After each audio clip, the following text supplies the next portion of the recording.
قرآن پاک وہ عظیم کتاب کہ جب سورہ کوثر حضور پر نازل ہوئی نا، انا اعطیناک الکوثر فصلی لربک وانحر ان شانئک ھو الابتر، سب سے چھوٹی سورت قرآن پاک کی۔ صحابہ عرض کرنے لگے یا رسول اللہ اگر حکم ہو تو یہ ہم وہیں لے جائیں، وہ جو کفار و مشرکین ہیں تو ان کو ہم دکھائیں اور کعبے کی دیوار پر لٹکا دیں؟ تو میرے آقا نے فرمایا ٹھیک ہے، اجازت ہے، جاؤ لے جاؤ۔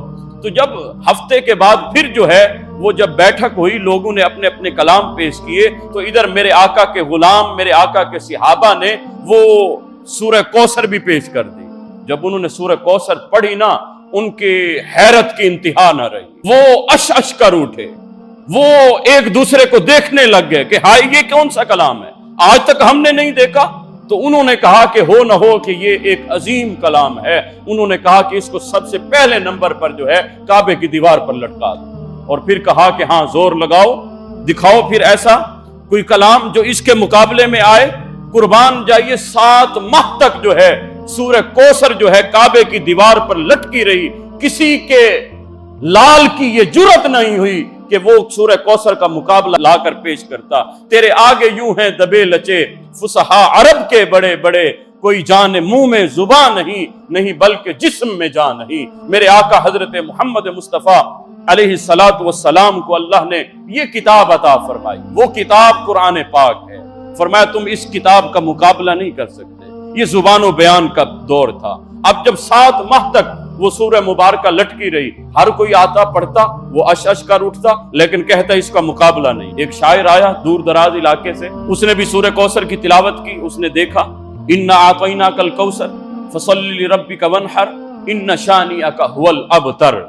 اس کو بتایا نہیں گیا کہ یہ قرآن ہے، یہ محمد الرسول اللہ پر نازل ہوئی ہے، یہ کتاب یہ اللہ عز و جل کی طرف سے نازل کردہ کتاب ہے۔ تو اس نے بار بار پڑھا، تو پھر اس نے کہا مجھے قلم دیا جائے۔ اس کو قلم دیا گیا، اس نے بظاہر 3 آیتیں تھیں، اس نے آگے جو ہے وہ ایک خط کھینچا اور لکھا ما ھذا کلام البشر۔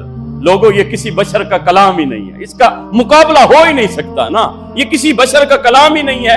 تو بظاہر جو ہے یہ 4 آیتیں بن گئی۔ بظاہر جو نیا آنے والا ہے اس کو پتہ نہیں چل رہا کہ آیا کہ یہ کلام کون سا ہے، یہ کلام کون سا ہے، کیونکہ اس نے ایک رابط کے ساتھ لکھا تھا انا اعطیناک الکوثر فصلی لربک وانحر ان شانئک ھو الابتر ما ھذا کلام البشر۔ اب کسی نئے کو بندہ کو پتہ ہی نہیں ہے۔ ایک اور شاعر آیا، اس نے جب پڑھا، جب پہلی 3 آیتیں پڑھی نا، وہ اش کر اٹھا، اس کے حیرت کی انتہا نہ رہی، لیکن جب وہ چوتھی پہ جاتا نا وہاں اٹک جاتا، وہاں اس کے دل میں جو ہے کچھ نہ کچھ کھٹکنے لگ جاتا، پھر پیچھے سے پڑھتا، پھر پہلی 3 آیتیں پڑھتا تو اش کر اٹھتا، لیکن جب چوتھی پر جاتا تو پھر اس کی حیرت کی پھر جو ہے وہ دل میں کھٹکنے لگ جاتا۔ اس نے کہا مجھے بھی جو ہے ایک قلم دیا جائے۔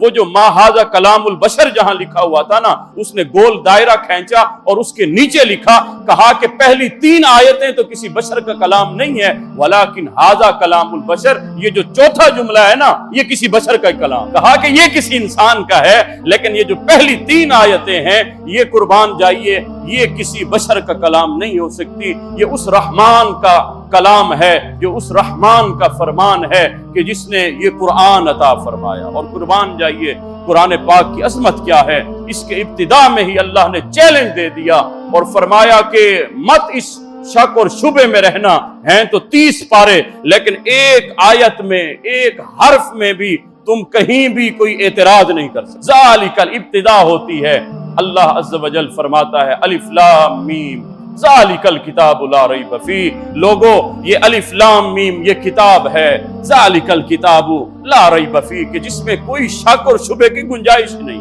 آج جتنے بڑے بڑے رائٹر آپ اٹھائیں اور دیکھیں، وہ جب بھی اپنی کتاب پبلش کرتے ہیں تو سٹارٹ میں مقدمے میں وہ لکھتے ہیں کہ لوگو میری کتاب ہے، اس میں غلطی ضرور ہوگی، اگر آپ کو کوئی غلطی جو ہے وہ سمجھ آئے تو مجھے آپ متنبہ ضرور کیجئے گا، تاکہ اگلا جب ایڈیشن چھپے تو میں اس غلطی کی اصلاح کر لوں۔ قربان جائیے، کتاب جب قرآن پاک آئی، اللہ نے اس کے مقدمے میں چیلنج کر دیا، فرمایا الف لام میم ذالک الکتاب لا ریب فیہ، لوگو اس کتاب میں کوئی شک ہو ہی نہیں سکتا، جاؤ تم جتنا زور لگا سکو، جتنا بھی تم جو ہے اس چیلنج کو قبول کر لو، لیکن اس کتاب کا تم مقابل نہیں کر سکتے۔ فرمایا ایک سپارہ کیا، ایک سورت کیا، ایک آیت کا مقابلہ بھی نہیں۔